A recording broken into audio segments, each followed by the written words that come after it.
Alhamdulillahilladzi 'allama wa an'am wa hadana bil Qur'ani lillati hiya aqwam. Qala Allah Ta'ala, a'udzu billahi minasy syaithanir rajim.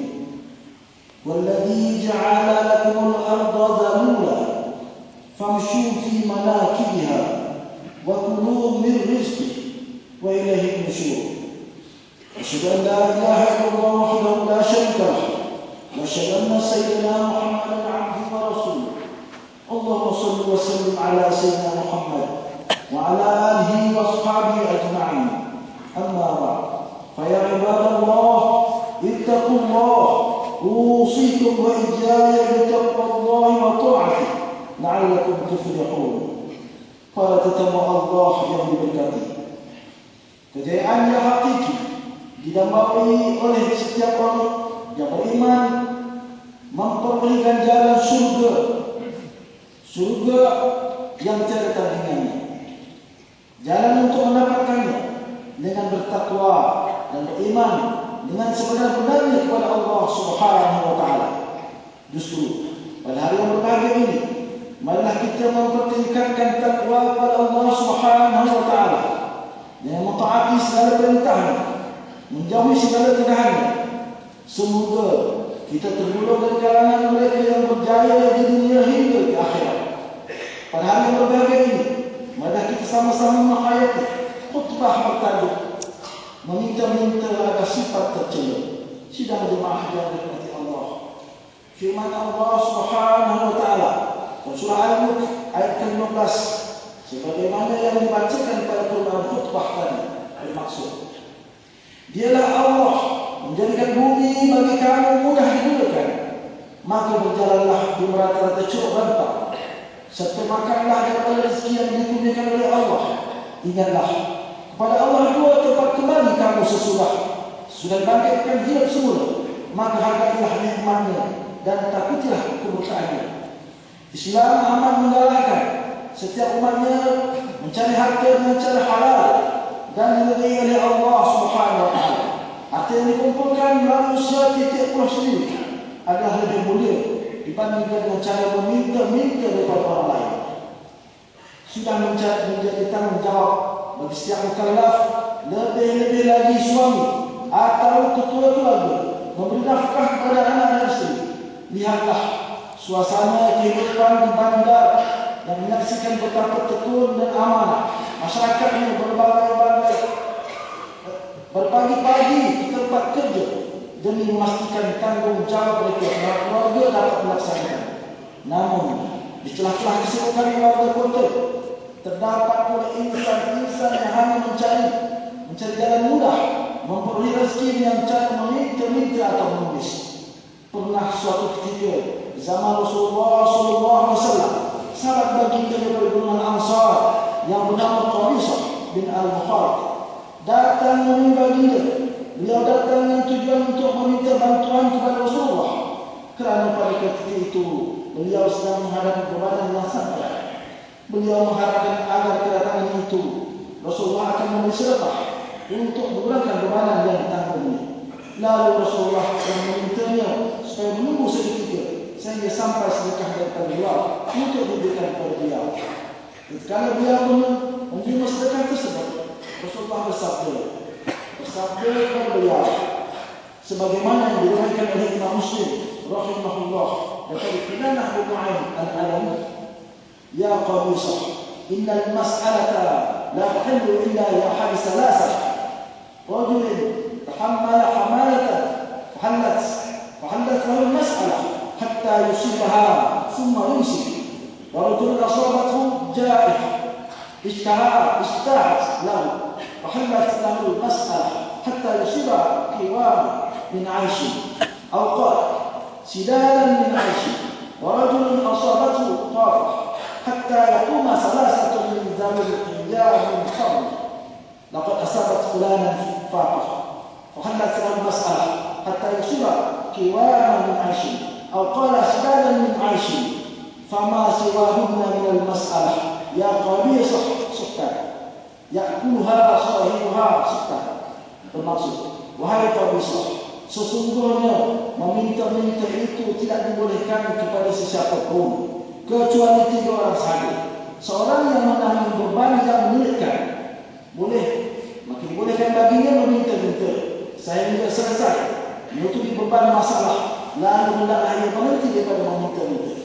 Seorang lagi yang ditimpa malapetaka dalam hartanya sehingga tidak mempunyai apa-apa lagi, maka bolehlah ia meminta-minta supaya dia mempunyai sesuatu untuk mendirikan semula kehidupannya. Dan seorang lagi yang ditimpa kemiskinan sehingga dikatakan oleh 3 orang waras daripada kaumnya, si fulan itu ditimpa kemiskinan, maka bolehlah dia meminta-minta supaya dia dapat mendirikan kehidupan semula. Selain daripada itu, selain daripada meminta-minta seperti tersebut, baiklah bisa semuanya yang haram. Orang yang meminta-minta itu makannya haram. Penekanan yang ditunjukkan oleh Rasulullah melalui hadis tersebut menunjukkan bahawa meminta-minta sedekah atau mengemis adalah perbuatan yang haram, kecuali bagi 3 golongan yang dinyatakan tadi. Namun harus diingat, perbuatan meminta-minta itu bukanlah berterusan, tetapi hanya dibolehkan sehingga kehidupan dapat dibangunkan semula. Saudara-saudaraku yang berbahagia, walaupun Rasulullah telah menegaskan bahawa perbuatan meminta-minta itu haram, namun masih terdapat individu yang memilih untuk menjadi pengemis dalam rezeki atau nafkah keluarga. Mereka ini sama ada yang bergerak secara bersama maupun berkumpulan. Aktiviti pengemis dilakukan mereka sangat aktif di tempat-tempat tumpuan seperti masjid, surau, pusat membeli belah, pasar-pasar dan sebagainya. Alasan yang biasa digunakan ialah ketidakupayaan anggota. Badan mereka seperti buta, kodok, lumpuh dan sebagainya. Tujuannya supaya mendapat belas kasihan daripada orang ramai. Lebih menyayangkan apabila ada yang sanggup membawa anak-anak kecil untuk turut sama menulis bersama mereka. Ingatlah amaran Rasulullah melalui sabdanya sebagaimana riwayat Imam Al-Bukhari rahimahullah kepada Abdullah bin Umar radhiyallahu anhu. Ma yazalu rajul yas'al nas hatta ya'tiya yawm al-qiyamah laisa fi wajhihi muz'atu lahmi. Bermaksud, seseorang yang sentiasa meminta-minta daripada orang lain sehingga dia datang pada hari kiamat nanti dalam keadaan tidak ada sepotong daging pun pada wajahnya. Oleh kerana itulah kita harus menyadari berkaitan aktiviti pengemis yang semakin berluas. Kemungkinan mereka ini bergerak sebalik sedikit individu. Buktinya apabila pihak-pihak berwajib mahu mencari mereka untuk bantu mereka menghilangkan diri. Jika benar mereka perlukan bantuan, sudah semestinya mereka mengalurkan dan menunggu sebarang bantuan daripada pihak yang berwajib.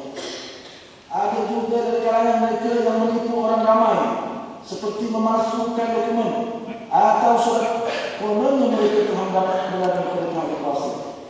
Inilah yang menyebabkan orang yang terpercaya dengan kelebihan mereka. Malah ada juga yang berbohong bahawa mereka tidak mendapat bantuan daripada jabatan kebajikan masyarakat atau Baitul Mal. Walhal sebenarnya mereka tidak layak menerima bantuan atau bukan dari golongan asnaf yang layak menerima zakat.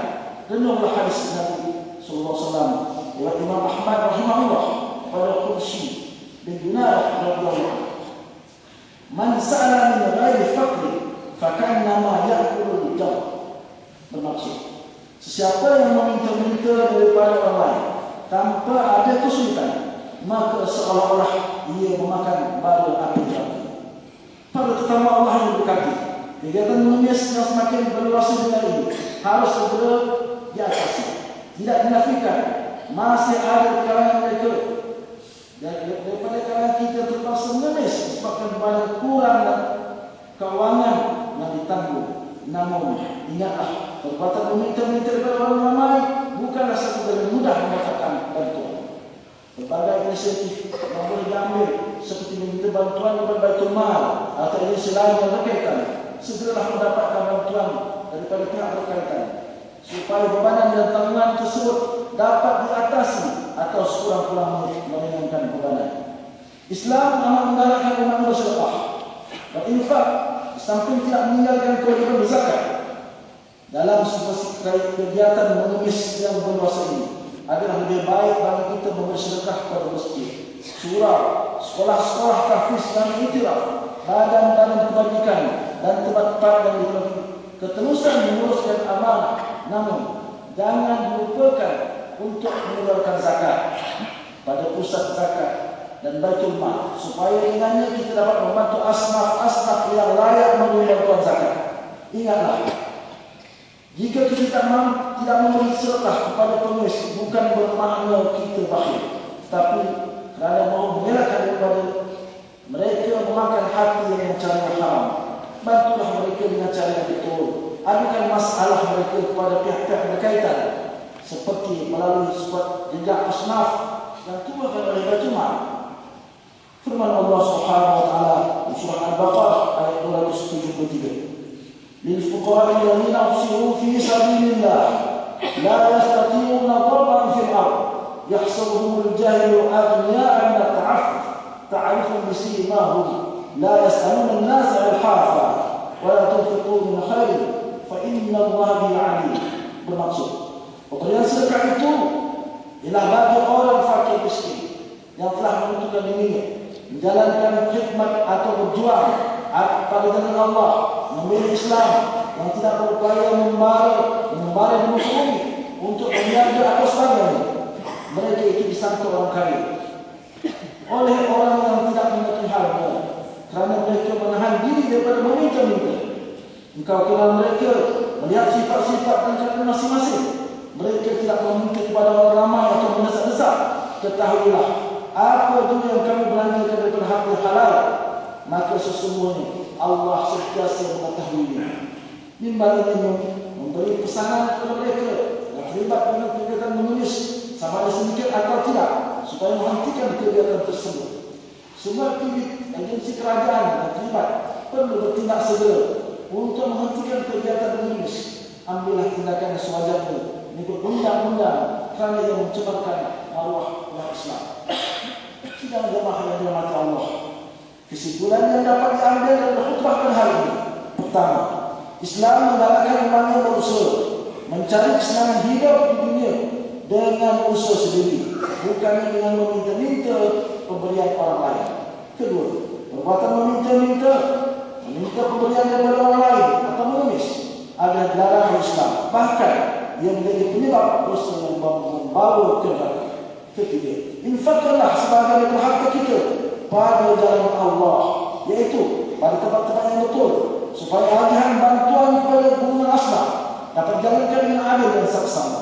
Firman Allah Subhanahu wa taala surah Al-Isra ayat 30. A'udzubillahi minasyaitonir rajim. Inna rabbaka yabsutu rizqa liman yasha'u wa yaqdir.